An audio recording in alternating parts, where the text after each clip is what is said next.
Rilla was explaining that when Rilla had asked you, or when Rilla was saying that, it doesn't matter if you high value, low value, broke, rich, big money, long money, whatever, cheating is cheating. And you was like, well, is it cheating if he's high value? The answer is yes. It's cheating is cheating, no matter how you slice it, no matter who you are, how much money you have. I understand the high value men exercise their options statement that Kevin Samuels put out, but cheating is cheating. And the reason why is because the act of cheating is not what you do, it's how you do it. And so if if you're going to be sneaky and conniving and manipulative and gaslighting and putting your phone face down when you're with your girl, you don't want to see, you don't want no messages popping up on the screen. You get on the phone, you got to go in the other room. That whole type thing. Cheating is how you do something. It's not actually what you're doing. And so Trev even said, if all your needs are met, do guys cheat out of curiosity? And well, if their needs are met, there's really no reason to go out there. Unfortunately, Trev, shout out to Trill, who was in that video.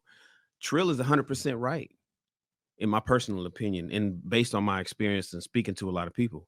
A huge portion of men do cheat out of curiosity. They absolutely cheat out of curiosity. Even it's funny that the Grammys was this weekend. She can have a Grammy. I still treat her ass like a nominee. Just need to know what that pussy like. So one time is fine with me. That bar, straight off of Drake. A lot of guys just want to know what that pussy like. So one time is fine with him. And you fellas, or people in the chat, or brothers that's watching the show, you guys are curious about somebody right now. There's a woman at your job, or that lives in your apartment building, or that you see at the maybe a barista at the Starbucks you stop by all the time. You curious about her smashing that. You've already imagined her bent over backwards naked. You already imagined in fact, a lot of you fellas are thinking about another woman when you fucking yours. A woman that you've never been with. And some of y'all can't come unless you think about that other woman while you fucking yours.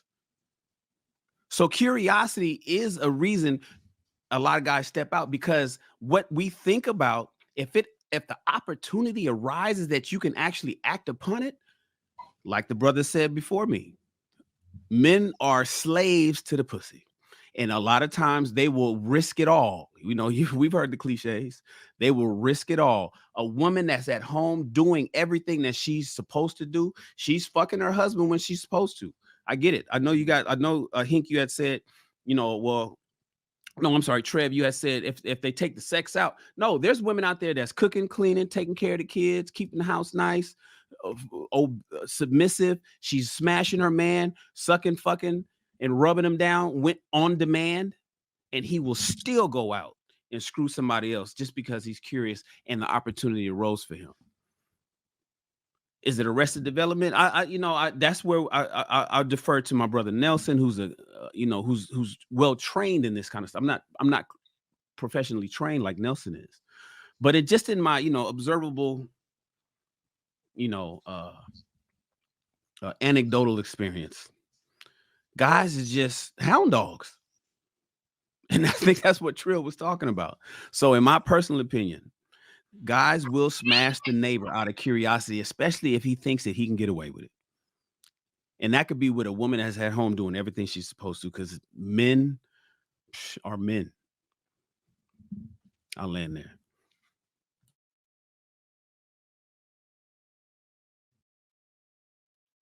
That's why me and really trying to normalize telling people the truth, so you don't break your family up. And you don't I'm calling bullshit on that last part, man.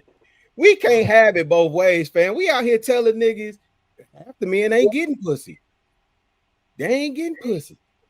And then listen, the young men aren't getting pussy. I get it. Under 30. I got you. Okay. But listen, yeah, we saying, you know how hard you got to work? See, I think it's what Nelson was saying and what I thought Trill was going to go to, Shan. I thought he was gonna say similar to how, you know, in retail they say the number one reason why people steal is because of opportunity. It's not because they're curious. It's opportunity. It's there. The opportunity presents itself. So that goes to what Nelson was talking about, which is you putting yourself in a position for opportunity to present itself, right? But then we sit up here and talk about how hard you got to work to get the pulse. So if you got to work so hard to get, that means you putting significant effort in to get the pulse. I don't think it's out of curiosity. I think brothers if a brother step out on his situation, I think it's because the opportunity is there. And I know we were talking about the sisters and this, that, and the third, but to me, it still lands at the feet of the leader. We in Western society, I hear everybody making these excuses for being polyamorous, polygamous, this, that, and the third. We ain't in a third world country or a country that practices that. And if that's your get down, that's your get down. But I'm saying we in Western culture, I signed up for monogamy, right? So it's on me. If I want to deal with something else or entertain something else, that's on me to tell my lady that. Full stop, point blank, period, end of sentence. So, Rilla, do you feel like that's close to greed? My bad. Who's saying what? My bad. No, I'm saying, Rilla, do you feel like that's closer to greed than I was curiosity? Man, I hate that you went first, but you took that shit right out of my mouth. Pause. But because pause, JR. Yo.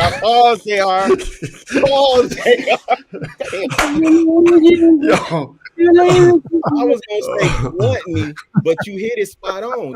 That's like it all. I guess it all ties back, right? It all ties back to what everybody's been saying. But again, it you know, if Ricky was here, say it all ends with us anyway. It's all coming back to you anyway, fam. Why? So why lie about it? Why you cheating? Just be upfront and honest. Right. So I kind of wanted to address the one point, Marcus. I know you brought it up, and also you kind of elaborated on it as far as the addictive behaviors, right? So let's just say I take food away from you, right? A lot of the things that you're going to do to go ahead and get food would be like what a person that is an addict would do, right? You will probably steal for it. You will just be out of character trying to get that, no matter what it is. But does that mean that I am necessarily addicted to food? Or is it just something that I should have as a human being? Is there a point? And I'm not saying that people who are just out here reckless. I'm talking about a man who is seriously deprived from his wife. Would you consider that to be close to addiction? If this is something that him as a human being wants and somebody robs you of intimacy, do you feel like a person is addict because they don't have ways of coping? I mean, if a guy's, if he's deprived, then I mean that goes back to what I was talking about, like having those barriers put up. Like part of one of those barriers to even keep you from cheating is already having a healthy sex life with your partner. So if you, for the men that out there are struggling to get it, like their girls or their wives are one of those things that's now pushing them to cheat, even if they don't. It might not even be their fault. Maybe they got to work a lot. Maybe they're taking care of all the kids. That doesn't subtract from the fact that the man still has needs.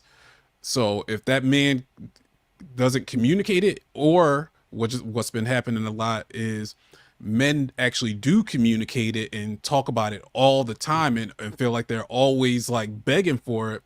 You get to the point where you just get tired and you're like, well, I need something. So you step out and do it. So, you know, I don't put that that doesn't go under the category of addiction. That's okay. You know, regular relationship and marital problems that need to be worked out. Yeah, remember, addiction is neurological. So you got addiction, and then you have dependence. You know, which is hand in hand with needs. But addiction, where the reason why they were finally able to classify alcoholism as addiction is because they realize it's a neurological thing. It's not necessarily something that your body actually needs, or even smoking weed is something that is in your mind. But then you got dependence, which is physical. And so what we're talking about when we talk about sex, especially how men can just somehow detach the mental side of sex from, I mean, you know, detach his mental requirements or his emotional requirements from the physical need of sex and just busting a nut.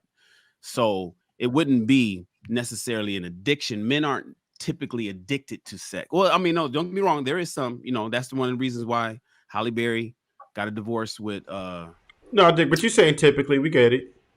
yeah.